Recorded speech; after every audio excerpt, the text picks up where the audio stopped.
So first part में हमने देखा कि टेबल क्या होते हैं। तो टेबल जो होते हैं वो एक किससे मिलके बने होते हैं, रो एंड कॉलम से मिलके बने होते हैं। यहाँ पर रो को रिकॉर्ड कहा जाता है और कॉलम को फील्ड कहा जाता है। So let's see, each record defines information about one entity. मतलब एक एंटिटी आपको डिफाइन करती है कि एक कंप्लीट रिकॉर्ड, एक एंटिटी में उसका एक कंप्लीट रिकॉर्ड होता है। फॉर एग्जांपल जैसे रोल नंबर है, स्टूडेंट का नेम है, उसके मार्क्स है, तो एक कंप्लीट इन्फॉर्मेशन जिससे मिल रही है किसकी, एक सिंगल एंटिटी की, and gives complete details about it. Each field defines information of a certain type all records. Table records and fields from elements of relational database. So अब यहाँ पे आप देखिए एक एग्जांपल दिया गया है टेबल का। उसमें एक स्टूडेंट के टेबल में जैसे एडमिशन नंबर है, स्टूडेंट नेम है, मोबाइल है एंड ईमेल है। तो ये सारी इन्फॉर्मेशन आपको इस टेबल के अंदर स्टोर है रो एंड कॉलम फॉर्म में। तो आप यहाँ पे देखिए एडमिशन नंबर A101 का ये एक कंप्लीट रिकॉर्ड है। आप ये देखेंगे जैसे ये नितिन जैन, मोबाइल नंबर और उसका email ID. This is called a complete record of a one entity, of a single entity. So it has two records that contain information about two entities like Nitin Jain and Divya Desai. तो दो entity की यहाँ पे complete information आपको मिल रही है। It has 4 field each of which contain information of a particular type for this to entity. मतलब हर एक फील्ड उसकी एक पर्टिकुलर इन्फॉर्मेशन वो रख रही है। For example the field email contains the email address of each entity. जैसे कि एक ईमेल वाली जो फील्ड है वो किसका ईमेल एड्रेस स्टोर करके रख रही है, हर एक एंटिटी का ईमेल एड्रेस वो स्टोर करके रख रही है। उसके बाद में the other two elements that we are going to learn about in this chapter are keys and data types. Now this database management system, so DBMS. Database management system involves creating, modifying, deleting and adding data in a database. तो इसमें हम क्या क्या कर सकते हैं, data को create करते हैं, उसे मॉडिफाई कर सकते हैं, डिलीट कर सकते हैं और डेटा को ऐड भी करते हैं। The software that performs these functions is called database management system. तो ये जो सारे फंक्शन है वो परफॉर्म करता है, उस सॉफ्टवेयर को हमको क्या कहते हैं, डेटाबेस मैनेजमेंट सिस्टम। तो ये कौन से हैं, एक्सेस है, MySQL है, ओरेकल है। This all are the popular DBMS softwares. Now the functions of DBMS. So what are the functions of DBMS? When a lot of data is stored in a various files, there is possibility of data redundancy, data inconsistency, data inaccuracy, etc. इन सब के बारे में हम देखेंगे कि redundancy क्या है, inconsistency क्या होती है, डेटा इनएक्यूरेसी क्या होती है। Database provides an easy solution to all this problems by allowing centralised control over data. DBMS provide for the following benefits.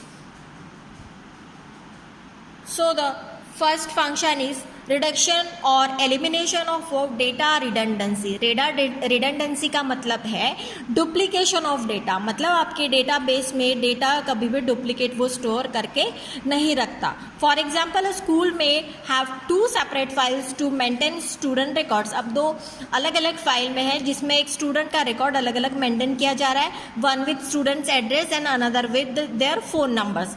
एक फाइल में तो उनका एड्रेस है और दूसरे फाइल में उनका फ़ोन नंबर है। और database integrates that's 2 files into a single database file. अभी डेटाबेस क्या करता है, इन दोनों डिफरेंट फाइल को इंटीग्रेट करता है, मतलब एक कर लेता है। Now the data is stored at a single place. अब जो डेटा है आपका एक सिंगल फाइल में, एक सिंगल प्लेस में आपका स्टोर है, तो इसमें रिडंडेंसी या डुप्लीकेशन हो ही नहीं सकता in the database. Hence the data duplication is reduced और virtually eliminated. Now the control of data inconsistency. Inconsistency का मतलब क्या है कि डिफरेंट जगह पे आपका जो डेटा स्टोर हो रहा है वो हो सकता है मे बी डिफरेंटली स्टोर हो, एक ही स्टूडेंट का रिकॉर्ड दोनों जगह अलग अलग हो, तो इसको इनकन्सिस्टेंसी कहते हैं। तो हमको क्या करना है कि कंसिस्टेंसी चाहिए, तो ये डेटाबेस इस प्रॉब्लम को सॉल्व करता है। कैसे, अब यहाँ पे देखिए, consider an organisation not using centralised database where students address are stored in 2 files. अब स्टूडेंट का एड्रेस 2 डिफरेंट फाइल में स्टोर्ड है, बस की इन्फॉर्मेशन में भी है और फीस इन्फॉर्मेशन 2 डिफरेंट फाइल में है। A student inform the bus in charge about the change in address.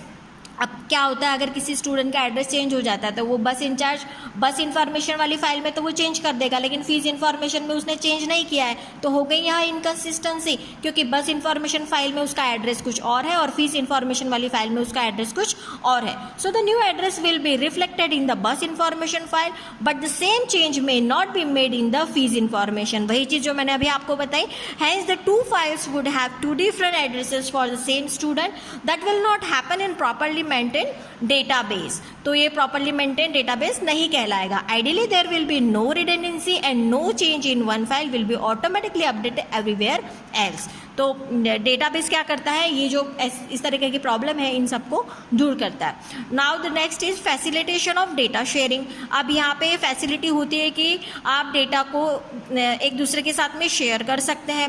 Different user can use the same database to access data based on their individual needs. उनके requirement के according वो data को access कर सकते हैं, share कर सकते हैं. उसके बाद में enforce the standard. Enforce of standard मतलब एक डेटाबेस का एक पर्टिकुलर स्टैंडर्ड होता है, ये उनको एनफोर्स करता है. A database makes it possible to apply certain standard to data representation. उन्हें रिप्रेजेंटेशन कराने के लिए this could be organisation's own standard और नेशनल इंटरनेशनल स्टैंडर्ड्स. ये खुद का अपनी अपनी कंपनी, अलग अलग ऑर्गेनाइजेशन अपने स्टैंडर्ड मेंटेन करके चलती है, तो उसके अकॉर्डिंग ये अपने डेटाबेस को मेंटेन करता है. After that data security. अब डेटाबेस में आपका डेटा जो है वो कहीं ज़्यादा सिक्योरली स्टोर रहता है. तो ये तो आपको पता ही है कि आपकी जो फाइल है ये बहुत ही सिक्योर होती है मैनुअल फाइल के अपेक्षा, है ना. इन DBMS the database administrators has complete control over the database and ensure that the data is accessible only to authorized people. only to authorized people का मतलब क्या है कि वही लोग एक्सेस कर सकते हैं जिनको परमिशन है, या जो ऑथराइज्ड पर्सन है वही लोग उसको एक्सेस कर सकते हैं. Different categories of a user can be given different permission. अब अलग अलग कैटेगरीज के लोगों के लिए अलग अलग टाइप की परमिशंस होती है, जो कि पर्टिकुलर लोग ही उस चीज़ को या उस डेटा तक के एक्सेस कर पाते हैं. Some way have the authority to only view the data while the others may have the authority to modify the data too. मतलब सिर्फ कुछ लोगों को इन्फॉर्मेशन होती है कि सिर्फ वो डेटा को देख सकते हैं, क्या डेटा है सिर्फ वो व्यू कर सकते हैं, लेकिन कुछ के पास में ये भी इंफॉर्मेशन होती है कि वो डेटा को चेंज भी कर सकते हैं. Now the next is maintenance of data integrity. Integrity का मतलब कि एक होना चाहिए, है ना. सभी डेटा को एकात्मक करके डेटा को एक सिस्टमेटिक मैनर में वो रखता है. DBMS softwares DBMS support data integrity. Suppose the data contain information about the marks scored by students in an examination. If the examination marks is 100 and you can have rules to make sure that the database accept marks only in range of 0 to 100. तो इस तरीके से data integrity भी यहाँ पे manage होती है. सो I hope आपके ये समझ में आया होगा. Thank you.